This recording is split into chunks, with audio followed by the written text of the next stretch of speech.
Funding for Off 90 is provided in part by the Minnesota Arts and Cultural Heritage Fund and the citizens of Minnesota. Cruising your way on this episode of Off 90. It's been said that America is a melting pot for other nations. We visit a town in western Minnesota that is a prime example of that adage. Visit an exciting exhibit of outdoor sculptures displayed year-round in south central Minnesota. And a family that plays together, stays together. Meet a multi-generational family of musicians. It's all just ahead, Off 90.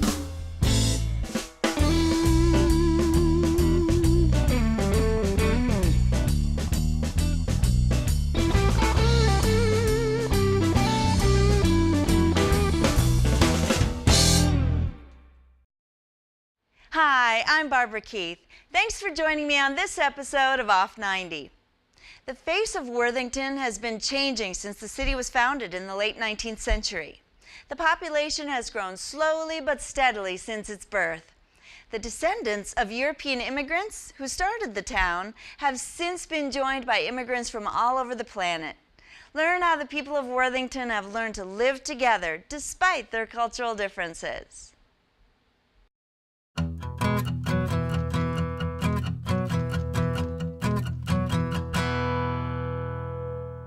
You might drive by and it's cold and windy and snowy.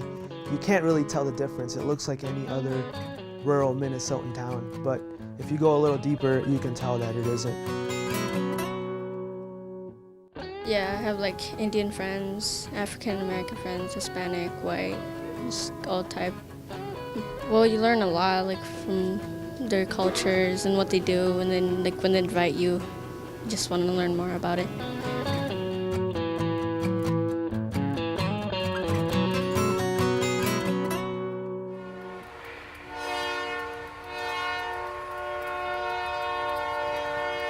Worthington, as so many other small towns or regional centers, experienced a significant population loss in conjunction with the agricultural changes, with larger and larger farms, more industrialized, more centralized agriculture.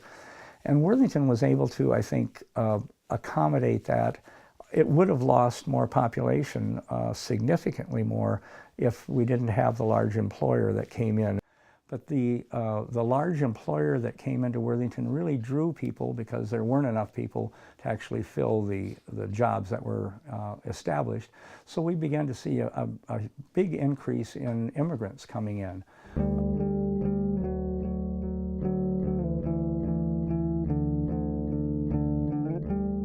We've got people from Ethiopia, Sudan. We've got people that have come here from what was Burma, it's now Myanmar.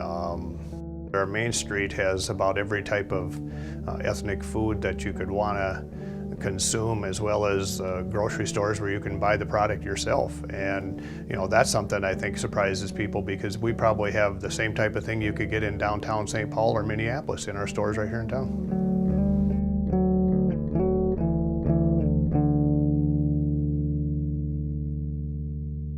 From 1870 to 1920, there were about 10,000 people who came from Northern and Western Europe. So from Norway, Sweden, but primarily from Germany. So this became a huge population of Germans living here. And of course, coming from Germany, they spoke German, and they understood the need to learn English, but it was a long process, just like it is for anybody who learns a second language as an adult. So many of those first-generation Germans and other Europeans never did become fluent at English, but their children were able to be bilingual for the most part, and their children's children then spoke English and forgot German.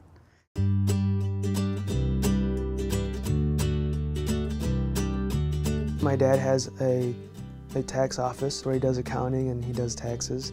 So during the tax season, I help him out. Mi nombre es Enrique Aguilar y actualmente resido en Worthington, Minnesota. My first impression about the people in Worthington was that they were very kind in general terms.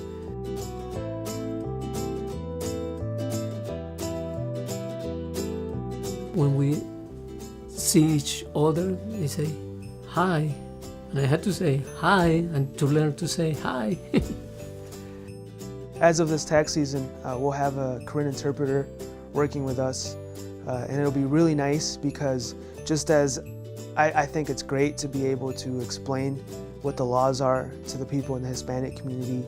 Well, I don't speak Korean, but it's nice to have someone from such a large community in Worthington that can explain it to them for us.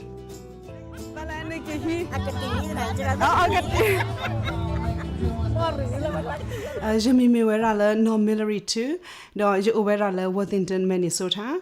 No, je mata baka lo sora da le patu le mi bagnyo le baklo tita de gaba. Je mata le tasahi jo do le bakuta pita mati de pago.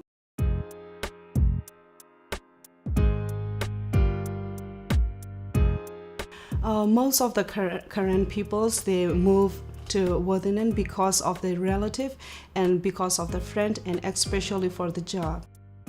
Worthington is really nice for my kids, especially for their education. They love music, and in Worthington High School, they teach like a music, orchestra, and choir. And all my kids, they join with music, orchestra, and choir.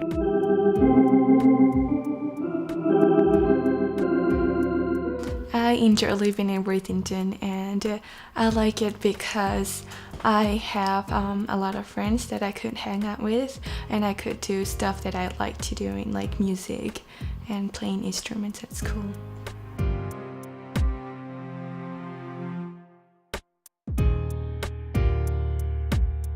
I still have American friends, some Asian friends, and then Latinos friends.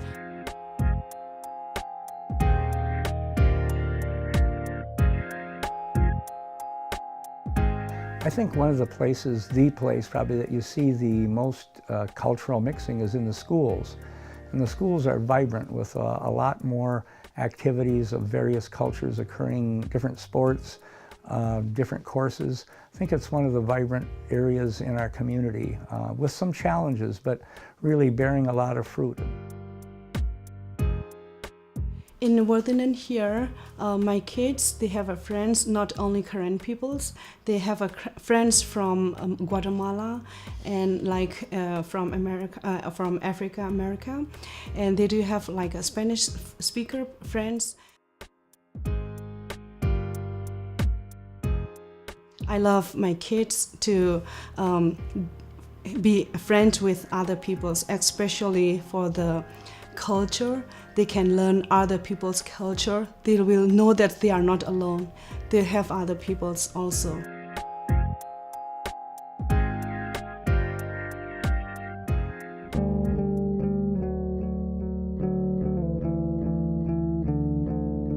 Worthington is a very quiet city. No much crimes, no much dangerous people, and that's an environment very similar to the place where we live. We lived in Mexico for many years. I like to live in a quiet place like Worthington. There was a newspaper article by the Pioneer Press a few years ago that asked, are there gangs in Worthington? No. No gangs, no violence. I'm not worried about my kids have bad friends or with bad guys, so I don't worry for that. So they all are good for me. I think the people that have come here are uniform in what they want. They want a safe place, they want a place they can work, they want a place for their kids to go to school. It's the same reason that the immigration came to this area in the 1880s, the same reasons really. A lot of people move to Worthington because we have like a community support in Worthington here, and maybe they have a friend and relative, so they want to be together. Worthington is a place that is welcoming, and that is a great place to raise a family and to call home.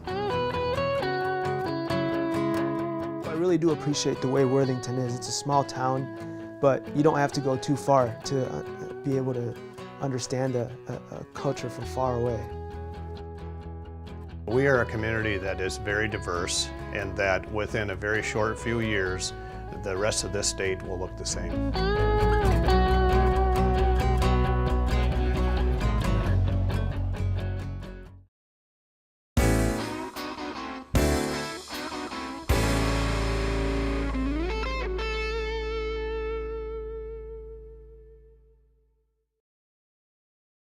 Each year, the cities of Mankato and North Mankato sponsor a year-round outdoor exhibit, the Walking Sculpture Tour. The walking tour consists of a well-balanced exhibit with all styles, types, materials, and sizes of sculptures from a broad range of regional, national, and international artists. Come along as we discover what the Walking Sculpture Tour has to offer.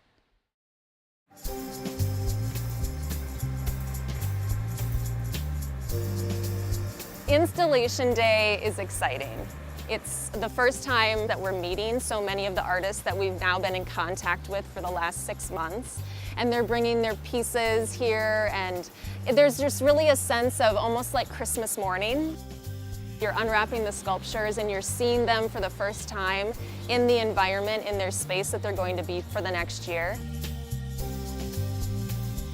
I'm Noelle Lawton. I am the CityArt coordinator with the CityArt Walking Sculpture Tour here in Mankato and North Mankato. This CityArt Walking Sculpture Tour started in 2011 with 25 sculptures, and today we have grown to 34 sculptures.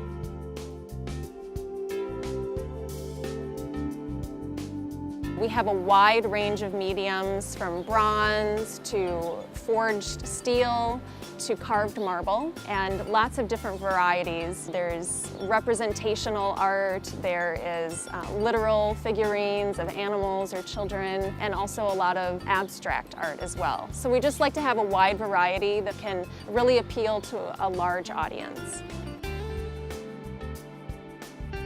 CityArt began really as part of a Renaissance redevelopment plan for our city center. We partner with Sioux Falls, South Dakota, who is sort of the main hub of the Sculpture Walk program. And then part of that consortium also consists of Eau Claire, Wisconsin, Mason City, Iowa, and Castlegar, British Columbia.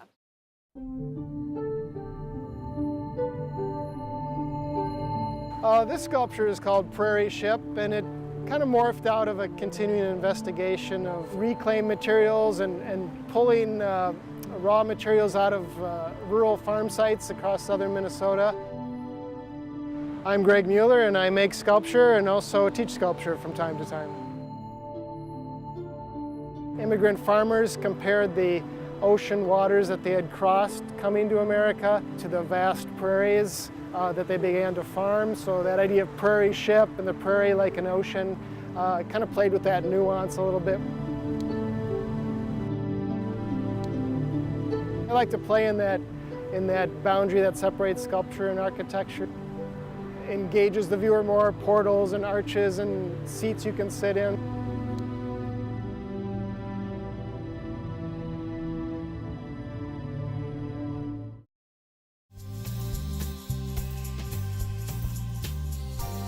One of the artists part of our program this year is Cody Swanson, who is a Minnesota native but lives full-time in Florence, Italy as an ecclesial sculptor.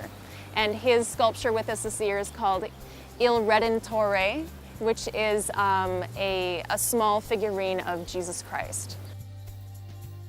He actually told us that this type of marble, called Carrara marble, is taken from the same foundry that Leonardo da Vinci used for some of his sculpture.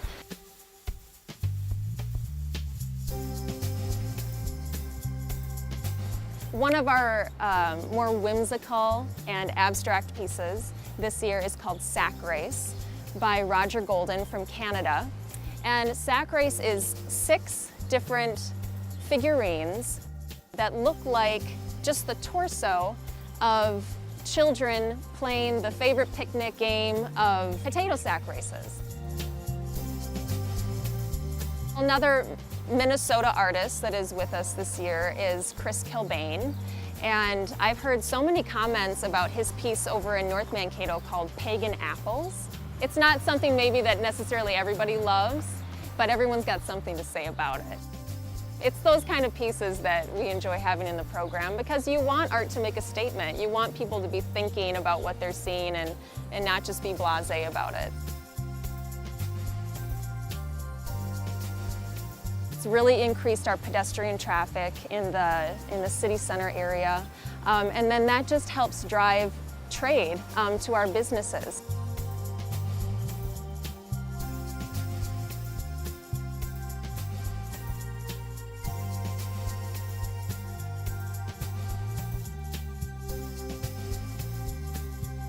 I think sculpture can touch the soul by maybe providing a little surprise and wonder to the pedestrian experience.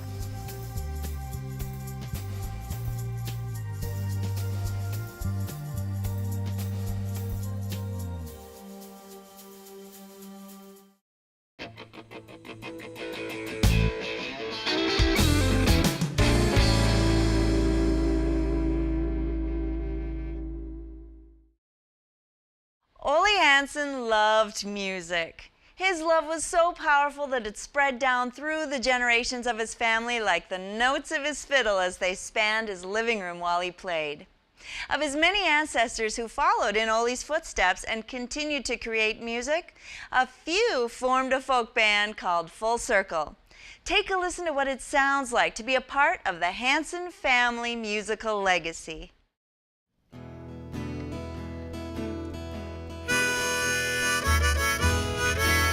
Baby, how long till that evening train is gone? Baby, how long, baby, how long? Full Circle is a group that I'm in, my son Joshua, my sister Sylvia, her son Cameron. We started playing music in the 1990s. I'm looking dead, I'm feeling sad. Think about the good times I won't have had. Well, we've been playing together our whole life, basically. But we started playing together as a band in probably around like 1999. How long till that evening train is gone? I think this music makes people happy. My name is Wendy Larson, and I'm a musician. I'm Josh Larson, and I'm a musician. Playing music with my family just, has been going on forever, since I can remember.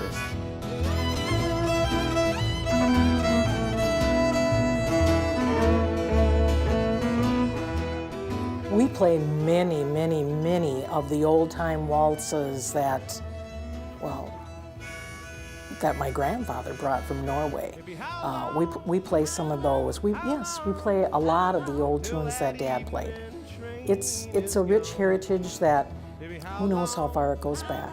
I don't know. I know it goes back to the 1800s, I know that. And if people don't keep bringing it back, bringing it forward, it's going to go away. It's going to be lost. So yes, we still play a lot of my dad's music. How long, baby, how long? It's just a family band. That's a lot of fun. I am the sixth child of 9 children, born to Olaf and Maxine Stern Hansen. We all were started on violin when we were about 4 or 5. We all played in school. Most of us have played in bands in Austin, Albert Lee, Rochester. Band could be a group of musicians outside of the family or a family band.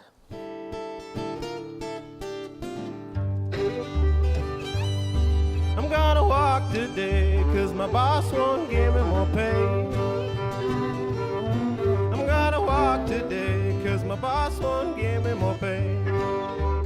You know, I think it was just assumed that you would play. You would play violin.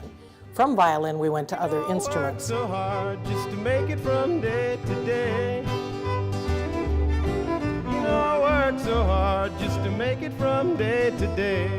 My dad taught us all to play, but my mother was the enforcer. My mother was the one that made us practice. My mother was the one that took us to lessons.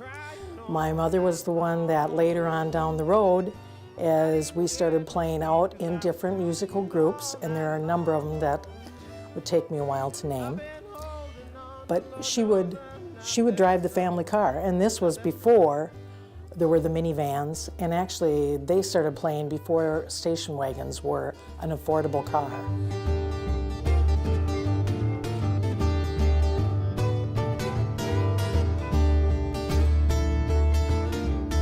My mom was always singing around the house, I remember growing up.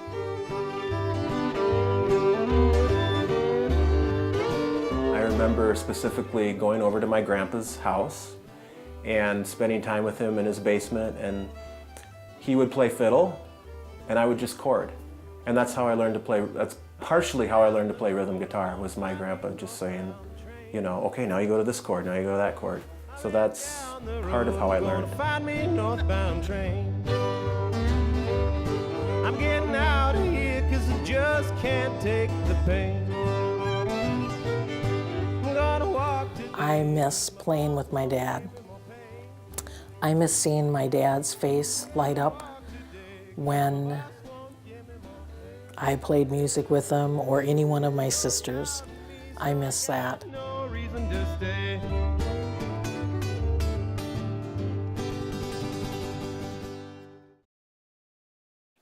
My son Josh wrote a song about his grandfather, Ole Hansen.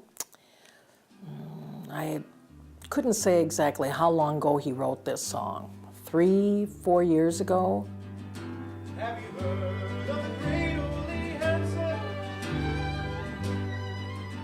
His first tune was just a cigar buy. It's just a song that reflects on my memories of him. So shy, taken by a curtain. As the clouds roll by, I see a red wing in the sky. He flies above me. It was after my father passed, and Josh is a poet, Josh is a story writer, Josh is a playwright, and he wrote a song about my dad, and he tried to bring everything that he knew about my dad into a couple of verses, including how my dad, there's a line in the song about playing at St. Mark's Rest Home. Did you know he played in the rest home? Stiff hands couldn't hold all the strings down. Trying to write a song about my grandpa, Ole Hansen, it's hard to do because there's so much you could throw in there, because he lived until he was 97. But I just try to take just a few snapshots of his life and put them into a song.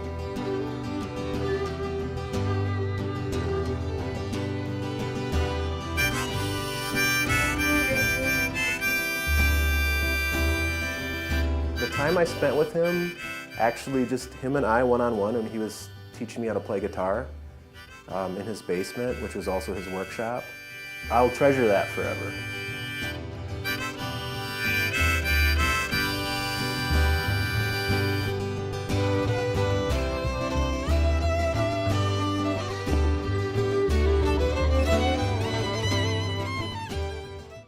I have to play music. It makes me feel alive.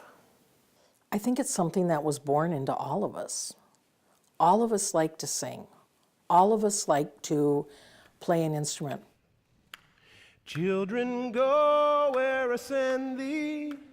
How will I send thee? I'm gonna send thee one by one. One was a little bitty baby, born in Bethlehem. I can't stop. I can't stop playing music. I think for me, like my dad, I think music, it's something that's always been there. It's something that's been with me since I was born.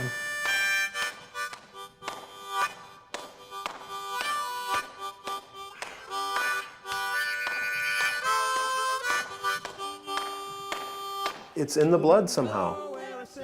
I can't think of anything more I'd like to do than play music. 3 was the Hebrew children, 2 was the Paul and Silas, 1 was a little bitty baby, born in Bethlehem. That's all for this episode.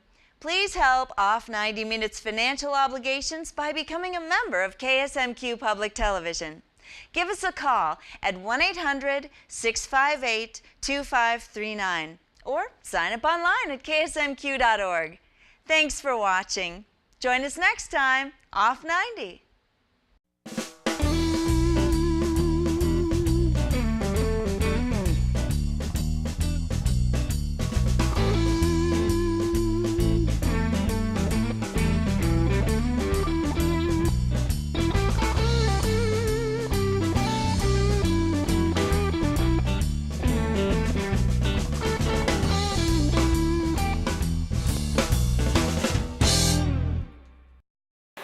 Funding for Off 90 is provided in part by the Minnesota Arts and Cultural Heritage Fund and the citizens of Minnesota.